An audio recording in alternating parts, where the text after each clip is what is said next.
After a long long while आज ये सवाल का जवाब देने का टाइम आ गया है कि धर्म बड़ा है कि कॉन्स्टिट्यूशन बड़ा है। Number two, with in the constitution कौन सा आर्टिकल बड़ा है, article 14 on the one hand और आर्टिकल 25 और आर्टिकल 26। एक और बात कि कौन फैसला करेगा कि कौन से धर्म की कौन सी प्रैक्टिस एसेंशियल रिलीजियस प्रैक्टिस कहलाएगी। This and many more questions are going to be answered in this landmark judgment जिसको बोला गया है the Sabarimala case. As we speak, as मैं तुम्हारे साथ ये वीडियो बना रहा हूं, Sabarimala case is being argued before a 9 जज constitutional bench of the honourable supreme court. क्या होगा इसका फैसला और क्या है ये केस, मैं तुम्हें सब कुछ बताऊंगा, not only in terms of current affairs but also अगर तुम एक्सपर्ट बनना चाहते हो in terms of constitution. Stay till the and.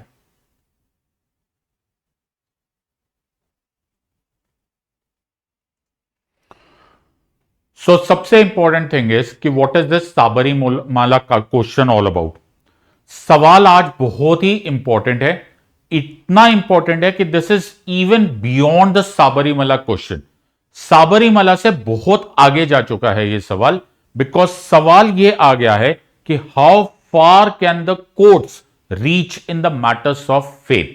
Religion के मामले में कोर्ट कितने दूर तक दखल दे सकते हैं, कितनी दूर तक वो फैसला कर सकते हैं, ये आज इस सवाल का जवाब मिलेगा हमको आफ्टर दिस साबरीमला जजमेंट। लेकिन हमें सब कुछ पता होना चाहिए कि what is Sabarimala case all about. So let's quickly get down to the business. पहले समझ लेते हैं कि एक साइड पर है कॉन्स्टिट्यूशनल इक्वालिटी और दूसरी तरफ है एक डॉक्ट्राइन जिसे बोला जाता है एसेंशियल रिलीजियस प्रैक्टिसेस। समझने की कोशिश करो। मैं नमाज अदा करता हूं, अगर मैं मुस्लिम हूं तो मैं नमाज अदा करता हूं, ये एक रिलीजियस प्रैक्टिस होने के साथ साथ एक एसेंशियल रिलीजियस प्रैक्टिस है। बात समझने की कोशिश करो।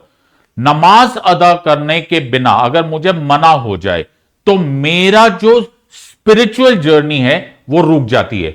ऐसे हर रिलीजियस प्रैक्टिस को एसेंशियल रिलीजियस प्रैक्टिस बोलते हैं। मान के चलो मैं आर्य समाजी हूं, तो मुझे अगर हवन ना करने दिया जाए तो मेरी एसेंशियल रिलीजियस प्रैक्टिस रुक जाती है। इसको बोलते हैं डॉक्ट्राइन ऑफ एसेंशियलिटी। आज ये सवाल ये पैदा होता है, नंबर वन, कि रिलीजियस प्रैक्टिस क्या होती है और एसेंशियल रिलीजियस प्रैक्टिस क्या होती है। नंबर वन, पहला सवाल, रिलीजियस प्रैक्टिस क्या होती है और एसेंशियल रिलीजियस प्रैक्टिस क्या होती है। नंबर टू, कि क्या मेरी एसेंशियल रिलीजियस प्रैक्टिस किसी एक इंडिविजुअल के फंडामेंटल राइट, मौलिक अधिकार के खिलाफ जाता है तो कौन जीतता है। क्या मेरी एज अ धार्मिक एसेंशियल रिलीजियस प्रैक्टिस जीतेगी या फिर तुम्हारा एक इंडिविजुअल का फंडामेंटल राइट जीतेगा या फिर किसी ग्रुप का फंडामेंटल राइट जीतेगा। बहुत कॉम्प्लिकेटेड सवाल है।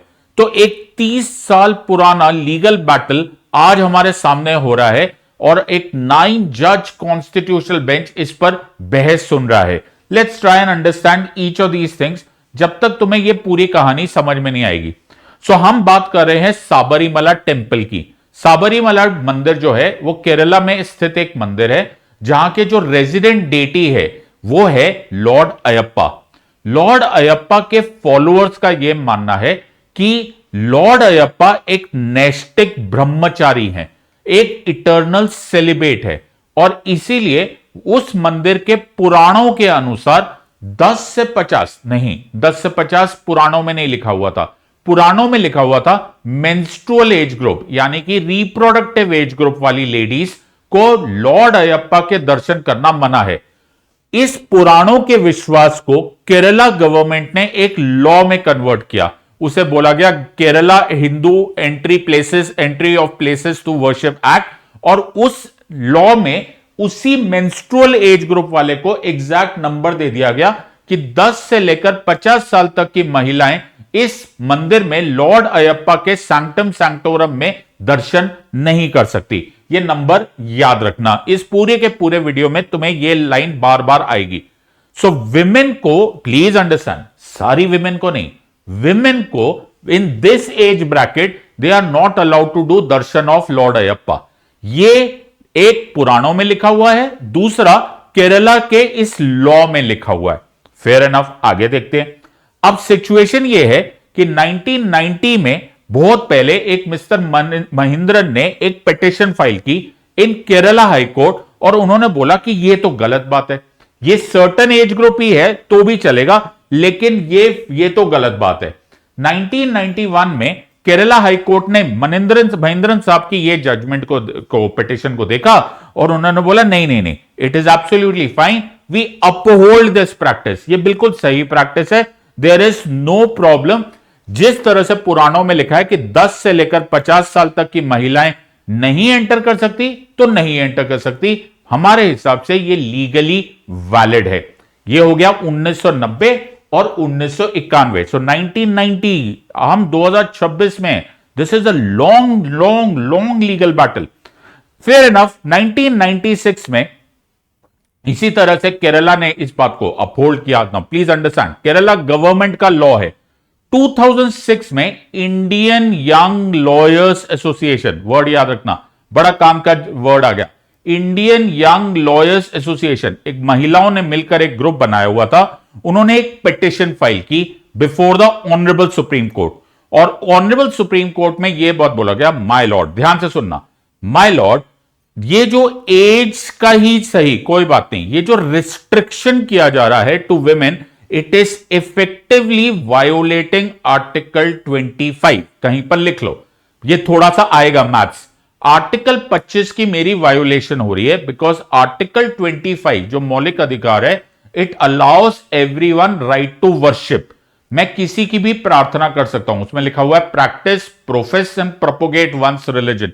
राइट टू वर्शिप मेरा अलाउड है, बट इस रिस्ट्रिक्शन की वजह से 10 to 50 ईयर की जो एज ग्रुप की फीमेल्स है वो लॉर्ड अयप्पा के दर्शन नहीं कर पा रही।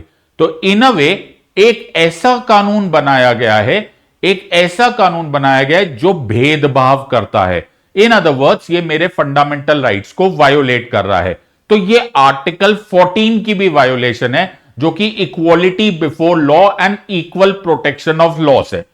तीसरा भी एक और बात बोली गई उसमें यह बात बोला गया कि माय लॉर्ड, ये एक तरह से आर्टिकल 17 की भी वायोलेशन है, क्योंकि मेरे साथ यानी कि महिलाओं के साथ इस तरह से भेदभाव किया जा रहा है कि 10 to 15 एज वाली जो महिलाएं हैं वो प्रैक्टिकली अनटचेबल की तरह ट्रीट की जा रही है। तो आर्टिकल 14 की भी वायोलेशन है, आर्टिकल 25 की भी वायोलेशन है, आर्टिकल 17 की भी वायोलेशन है, और ऑब्वियसली आर्टिकल 21 की भी वायोलेशन है, जो protection of life and personal liberty की बात है।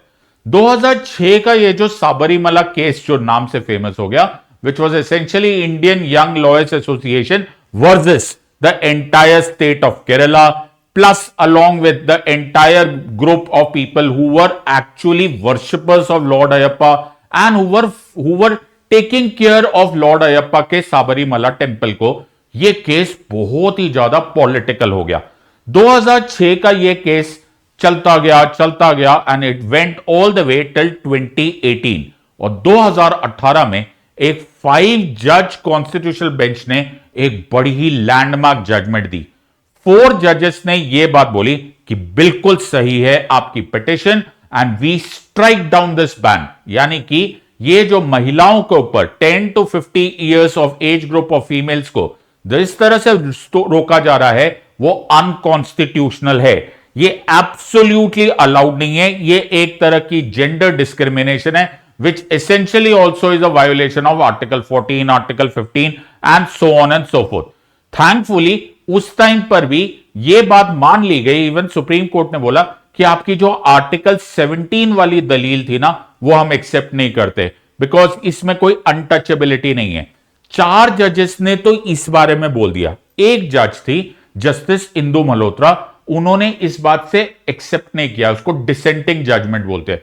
उन्होंने बोला, नाउ प्लीज अंडरस्टैंड, ये 2018 की बात है, उन्होंने बोला कि आई डोंट एक्सेप्ट दिस, मुझे नहीं लगता कि कोर्ट्स को इतना दूर इंटरफेयर करना चाहिए। इट इज द ड्यूटी, हमारे पास आर्टिकल 26 है, it is the duty of the state to allow a religious group to manage their religious affairs. Essential religious practices एक रिलीजियस डिनोमिनेशन का अधिकार है। पढ़ो 25 भी पढ़ो, 26 भी तो पढ़ो। 25 एक इंडिविजुअल को फ्रीडम ऑफ रिलीजन देता है, 26 एक समुदाय को freedom to manage their religious affairs देता है। यस, तुम्हें बुरा लग रहा है कि तुम्हारा एक इंडिविजुअल फंडामेंटल राइट जा रहा है, लेकिन दूसरी तरफ लॉर्ड अयप्पा के फॉलोअर्स के बारे में भी सोचो, उस रिलीजियस डिनोमिनेशन, उस समुदाय के बारे में भी सोचो जिनका एक एसेंशियल रिलीजियस प्रैक्टिस है, वो इस रिलीजियस प्रैक्टिस के अनुसार अलाउ नहीं करना चाहते, तो ये उनका भी मौलिक अधिकार है। Now this is the entire context. 2019 में जैसे ये जजमेंट आ गया, 2019 में धमाका हो गया। पहले तो वहां पर जो वर्शिपर्स थे उन्होंने बैकलैश दिया, बोला कि ये कैसे, ये तो कोर्ट्स हमारे रिलीजन के मामलों में इंटरफेयर कर रहा है। और उसी के 100 दिन के बाद, करीब 3 महीने के बाद, 2 महिलाएं बिंदु हरिहरन और कनका दुर्गा वो पहली 2 महिलाएं बनी जिन्होंने सुप्रीम कोर्ट की इस जजमेंट को यूज करके पहली बार लॉर्ड अयप्पा के इस टेंपल में दर्शन किए। बात निकल चुकी है बिकॉज सुप्रीम कोर्ट ने जजमेंट दे चुकी है। Please understand the chronology, calendar को फॉलो करते हुए चलेंगे। 2019 आ गया। Now the context here is कि 2019 में फिर से एक लीगल बैटल स्टार्ट हो गया बिकॉज इसी फैसले के खिलाफ रिव्यू पिटिशंस फाइल हुई। रिव्यू क्या होता है? अगर आप आर्टिकल 137 ऑफ द कॉन्स्टिट्यूशन पढ़ोगे तो सुप्रीम कोर्ट, क्योंकि सबसे ऊंचे का कोर्ट होता है, उसको अपील तो नहीं किया जा सकता, but you can certainly file a review. तो रिव्यू फाइल करने के लिए बोला और बोला कि my lord, we want you to rehear this case, we are not satisfied. और इसमें कुछ और भी बातें हैं जिसको आपको सोचना पड़ेगा कि किस हद तक कोर्ट्स इंटरफेयर कर सकते हैं in the matters of religion. तब चीफ जस्टिस हुआ करते थे चीफ जस्टिस रंजन गोगोई, उन्होंने इसको एडमिट कर लिया और वो ही पिटिशन आज चली गई है बिफोर अ 9 जज कॉन्स्टिट्यूशनल बेंच। 9 जज कॉन्स्टिट्यूशनल बेंच में ये मैटर में क्या फैसला होगा। Now please try and understand this, सारे के सारे कॉन्सेप्ट। तो एक साइड पर है रिलीजियस समुदाय, चाहे आप हिंदूज बोलो, चाहे आप मुस्लिम्स बोलो, चाहे आप सिख्स बोलो, चाहे आप क्रिश्चियंस बोलो, हर एक के धर्म में कुछ एसेंशियल रिलीजियस प्रैक्टिसेस है। उनका कहना है कि हमारे पास आर्टिकल 26 में हमारा रिलीजियस फ्रीडम है to manage our religious affairs. हमारे पास कुछ रिलीजियस फ्रीडम्स है जो कॉन्स्टिट्यूशन ही हमें अलाउ करता है। मैं नमाज अदा करना चाहता हूं अगर मैं मुस्लिम हूं, मैं हवन करना चाहता हूं अगर मैं आर्य समाजी हूं, मैं रिस्ट्रिक्ट करना चाहता हूं कि 10 से लेकर 50 साल तक की महिला लॉर्ड अयप्पा के दर्शन ना करे, मैं रिलीजियस समुदाय हूं, ये मेरा एसेंशियल रिलीजियस प्रैक्टिस है, ये मुझे अलाउड है, ये मेरे कॉन्स्टिट्यूशन ने मुझे दिया है as a group, not as an individual, as a group. Fair enough. तो ये तो कॉन्सेप्ट हो गया। तो साबरीमाला टेंपल में आज ये सवाल हो जाएगा कि आर्टिकल 14 पढ़ा कि आर्टिकल 25 पढ़ा। एक साइड पर मैं ये देखना चाहूंगा कि जेंडर जस्टिस ज्यादा जरूरी है कि रिलीजियस डिनोमिनेशन को जो आजादी मिली है वो बड़ी बात है। बहुत ही डिफिकल्ट क्वेश्चन है, प्लीज अंडरस्टैंड। इसमें कोई एक सही या एक पूरी तरह से गलत नहीं होगा। इसमें यह सवाल होगा कि ज्यादा सही कौन है। It's going to be a very very close battle between the understanding of constitutional freedoms, both given to individual को भी है फ्रीडम और ग्रुप को भी है freedom. So let us now try and understand कि इसको आगे कैसे बढ़ेगा। तो अगर हम 2018 की जजमेंट देखें, 2018 में क्या हुआ? 2018 में लॉर्ड अयप्पा के फॉलोअर्स बोलते हैं कि हम entry of women in menstrual age नहीं अलाउ करते, लेकिन उसी के जजमेंट में कोर्ट ने क्या बोला?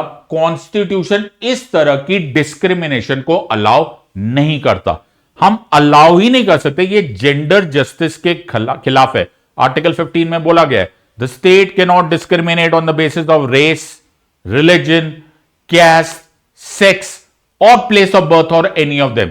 तो आप जेंडर के बेसिस पे आपने एक नया कानून बना दिया, जेंडर के बेसिस पे आप एक नया प्रथा निकालोगे, यह अलाउड नहीं है। जबकि लॉर्ड अयप्पा के फॉलोअर्स बोलते हैं कि यह परंपरा है, हजारों साल से चले आ रही है, यह पुराणों में लिखा हुआ है, लेकिन कोर्ट ने बोला this is not essential religious practice.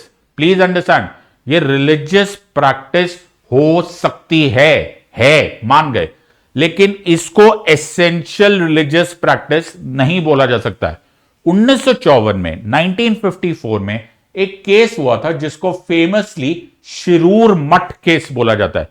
उस केस में सुप्रीम कोर्ट ने बोला था हम फैसला करेंगे। कौन फैसला करेगा? जज, यानी कि सुप्रीम कोर्ट फैसला करेगा कि कौन से धर्म की कौन सी प्रैक्टिस को एसेंशियल रिलीजियस प्रैक्टिस बोला जाता है। प्लीज अंडरस्टैंड, रिलीजियस प्रैक्टिस अलग है, एसेंशियल रिलीजियस प्रैक्टिस अलग है। रिलीजियस प्रैक्टिस तो कई सारे हो सकते हैं, लेकिन एसेंशियल रिलीजियस प्रैक्टिस है या नहीं, वो सुप्रीम कोर्ट फैसला करेगा। कौन से केस से? शिरूर मठ केस से। कौन से साल में? 1954, 1954 से। So this is the entire context. So सवाल यह है कि बोला जाए कि अगर हम ये सवाल पूछे कि एंट्री क्यों रिस्ट्रिक्ट हो रही है विमेन की, तो बोला जाएगा कि ट्रेडिशन बोलता है, परंपरा बोलती है, क्योंकि लॉर्ड अयप्पा खुद नैष्टिक ब्रह्मचारी है। वो खुद चाहते हैं, पुराणों में लिखा हुआ है, वो खुद चाहते हैं कि मेंस्ट्रुअल एज ग्रुप की फीमेल्स उनके दर्शन ना करें। उसी बात को केरला के लॉ ने 10 to 50 लिख दिया है, तो इसमें कोई गलत नहीं है। ये हमारा एसेंशियल रिलीजियस प्रैक्टिस है। लेकिन सुप्रीम कोर्ट क्या बोलता है? सुप्रीम कोर्ट 1954 के शिरूर मठ केस से बोलता है ये फैसला हम करेंगे कि ये एसेंशियल है या नहीं है। This is a very important part. तुम्हारे कहने से ये एसेंशियल नहीं हो जाता, तुम्हारे से ये केवल रिलीजियस प्रैक्टिस कहलाएगी। So there is a huge difference when on this part. अब सुप्रीम कोर्ट से पूछा जाए कि आपने ये फैसला किस बेसिस पे किया है, तो सुप्रीम कोर्ट एक वर्ड यूज करती है और वो वर्ड है कॉन्स्टिट्यूशनल मोरालिटी। ये बड़ा इंपॉर्टेंट वर्ड है, ये तुम्हारे मेंस के क्वेश्चन में भी आता है। कॉन्स्टिट्यूशनल मोरालिटी का एक्चुअली एसेंशियल मतलब क्या होता है? कॉन्स्टिट्यूशनल मोरालिटी मतलब तुम्हारे कहने से ये सही या गलत नहीं होगा, किसी ग्रुप के कहने से भी ये सही या गलत नहीं होगा, वो सारे देश के सारे लोगों के कहने से भी ये सही या गलत नहीं होगा। सही या गलत कॉन्स्टिट्यूशन डिफाइन करेगा। मोरालिटी, ये सही है या गलत है, अच्छा है या बुरा है, ये कॉन्स्टिट्यूशन, संविधान फैसला करेगा। केवल वो चीजें जो कॉन्स्टिट्यूशनल प्रिंसिपल से सिंक में है, उसी की धुन में है, उसी के सुर में है, केवल उस चीज को हम लोग कॉन्स्टिट्यूशनली मॉरली मानते हैं। केवल वो सही है, बाकी सब गलत। और उसका फैसला कोर्ट्स करेंगे कि ये जो प्रैक्टिस है, ये जो किया जा रहा है, ये जो प्रथा है, ये परंपरा है, ये कॉन्स्टिट्यूशनली मॉरल है या नहीं है। And that is the reason हमने फैसला किया कि ये जो प्रैक्टिस है जिसके अनुसार विमेन को अलाउ नहीं किया जा रहा, तुम्हारे अनुसार सही होगा, लेकिन कॉन्स्टिट्यूशन के अनुसार ये भेदभाव करता है, ये इनइक्वालिटी कॉज करता है, हम इसको अलाउ नहीं करेंगे। अब 2018 की वो जजमेंट तो हो गई, लेकिन अब हमारा कोर्ट को, हमारी सेंट्रल गवर्नमेंट बोलती है कि हमें इस जजमेंट का बेसिस ठीक नहीं लग रहा, क्योंकि वो जो कॉन्स्टिट्यूशनल मोरालिटी वर्ड है वो एक बड़ा वेग कॉन्सेप्ट है। ये एक इंडिविजुअल जज या एक ग्रुप ऑफ जजेस को कैसे बोलने का अधिकार मिल जाएगा कि क्या सही है, क्या गलत है, किसको जस्टिस बोला जाएगा, किसको नहीं बोला जाएगा। ये बड़ा वेग कॉन्सेप्ट है और ये बड़ा डेंजरस कॉन्सेप्ट है, क्योंकि अगर ये अलाउ कर दिया गया तो हिंदुइज्म जो इतना डाइवर्स रिलीजन है, वो जो डाइवर्सिटी है उसको आप एक लाइन में डाल दोगे कि जी मैंने अभी जब वीडियो स्टार्ट किया था तो मैंने ऐसे करके एक जोत जलाई हुई थी, एक दिया जलाया, कोई अगरबत्ती जलाएगा, कोई अगरबत्ती भी नहीं जलाएगा, कोई हाथ जोड़ेगा, कोई मूर्ति पूजा करेगा, कोई हवन करेगा, कोई मंत्र करेगा। There are 100 different ways in which Hinduism can be practice. इसी सुप्रीम कोर्ट ने वे बैक बोला था कि हिंदुइज्म कोई रिलीजन नहीं है, Hinduism is a way of life. हम अलग अलग तरीके से प्रार्थना करते हैं, तो आप कैसे फैसला कर लोगे कि कौन सा कॉन्स्टिट्यूशनली करेक्ट है और कौन सा तरीका कॉन्स्टिट्यूशनली रॉन्ग है? तो आप एक बहुत वाइड स्पेक्ट्रम को एक बहुत नैरो वर्जन में डाल रहे हो, which is risky. So we are not very happy. तो सेंट्रल गवर्नमेंट ने सुप्रीम कोर्ट को एक एफिडेविट दिया है, बोला we are not very happy with this kind of an approach. So 2018 में कुछ और सवाल था, बड़ा नैरो सा सवाल था कि क्या women between 10 to 50 years Sabarimala temple में एंटर कर सकते हैं कि नहीं. तब एक बहुत छोटा सा इशू था, लेकिन आज एक 9 जज कॉन्स्टिट्यूशनल बेंच क्या सवाल का जवाब देने सोच रहा है. एक बहुत बड़ी बात, वो बहुत बड़ी बात है कि ये एसेंशियल रिलीजियस प्रैक्टिस होता क्या है, नंबर 1. नंबर 2, क्या कोर्ट्स इंटरफेयर कर सकते हैं in the matters of religion, on to what extent. And number 3, ये बियॉन्ड हिंदुइज्म चला गया है. Now it is about all faiths, सभी धर्मों के बारे में यहां बहस होगी, सब कुछ होगा. तो it's not a small thing now, it is a far bigger picture. इसकी बहुत बहुत बहुत फार रीचिंग कॉन्सिक्वेंसेज होंगे. This is the landmark of landmark judgement which will finally come, और इसका इसलिए टाइमलाइन बना दिया गया है. सो चीफ जस्टिस सूर्यकांत के अगुवाई में ये 9 जज कॉन्स्टिट्यूशनल बेंच अभी सुन रहा है as we speak, a huge judgement जिसका हम लोग सुनते रहेंगे आगे आने वाले वक्त में. आज के दिन का बारे में बात की जाएगी कि उस दिन आया था साबरीमला का जजमेंट, और उस दिन एक बहुत बड़ा फैसला दिया गया था. The questions before us are very difficult. तो क्या हमारे पास जवाब आएगा ये तो हमें पता नहीं, बट कुछ सवाल ऐसे हैं. नंबर 1, कि क्या हमको अगर कोई रिलीजियस प्रैक्टिस से किसी भी तरह का अगर हमको चैलेंज करना है, तो कौन फैसला करेगा कि क्या वो एसेंशियल है या नहीं. नंबर 2, क्या आप constitutional values like equality etcetera को रीजन या फिर रिलीजन स्पेसिफिक प्रैक्टिसेस के अनुसार कैसे इक्वेट करते हो? कौन जीतेगा, कॉन्स्टिट्यूशनल प्रिंसिपल्स या फिर बहुत हजारों साल से चली हुई आती है परंपराएं? कौन जीतने वाला है, हु नोस. इसलिए एक बहुत स्ट्रिक्ट टाइमलाइन दे दिया गया है. अप्रैल 7 to 9 पिटिशनर्स अपनी अपनी आर्ग्यूमेंट देंगे. 14 to 16 अप्रैल को सारे ऑपोजिंग आर्ग्यूमेंट्स डाले जाएंगे. 21 को जितने भी पेपर वर्क रिजॉइंडर डाल दिया जाएगा, और 22 अप्रैल को फाइनल सबमिशन डाला जाएगा, including the presence of amicus curiae. In other words, वो ये बात बताएंगे कि जो फ्रेंड ऑफ द कोर्ट है, कोर्ट किसी वकील साहब का स्पेशल अगर उनका ओपिनियन चाहता है तो दे कैन गुड. पॉइंट यहां पर है कि एंड ऑफ अप्रैल तक ये फैसला हो जाएगा. At least the court does not want this to stretch for ad infinitum, in the sense कि ये खिंचता ही चले जाए. ऐसा नहीं होने वाला. The matter has to be decided very very fast. So this is far beyond Sabarimala. My dear friends, ये video बहुत काम का है, इसको लोगों को शेयर करो, क्योंकि ये एक long long long long long story का फाइनल फिनाले आने वाला है. We will now settle the legal principles, जो कि आज 1990 में स्टार्ट हुआ था, और इनफैक्ट उससे भी पहले 1954 में शिरूर मठ केस से स्टार्ट हुआ था. We going to have an answer to that very soon. सो तुम इस बारे में क्या सोचते हो in the limited understanding of whatever you have of law? ये तुम्हारे सामने लेट्स से ग्राफिटी बोर्ड है, तो एक तरफ है supreme court thinking about the constitution, दूसरी तरफ है लॉर्ड अयप्पा के फॉलोअर्स. इंडिविजुअल राइट्स कहां पर है? आर्टिकल 26 के जो समुदाय के राइट्स है, रिलीजियस डिनोमिनेशन के, वो राइट्स कहां हैं? और ये सिर्फ साबरीमला की बात नहीं है, it is about all the faiths. तो क्या होने वाला है? बहुत इंटेलिजेंट कमेंट्स दो, लोगों से पूछो, पढ़ो इसके बारे में न्यूज़पेपर्स में, and give me some very very very interesting and intelligent answers. I really want to see कि तुम लोग कितने इंटेलिजेंट हो. अच्छे से कमेंट्स डालो, पूछो चैट जीपीटी से, पूछो न्यूज़पेपर से, एक दूसरे से बात करो, पापा से पूछो, दादाजी से पूछो, भाइयों से पूछो, दोस्तों से पूछो, and try and get. We Indians need an answer. Supreme court will do its own job, you do your own job because you are champions. So I hope you're going to enjoy this, but एक बहुत ही important announcement है आप सब लोगों के लिए. This 11th अप्रैल को अपना कैलेंडर को मार्क कर लो. A very important day. UCSC Unacademy civil services championship is waiting for you.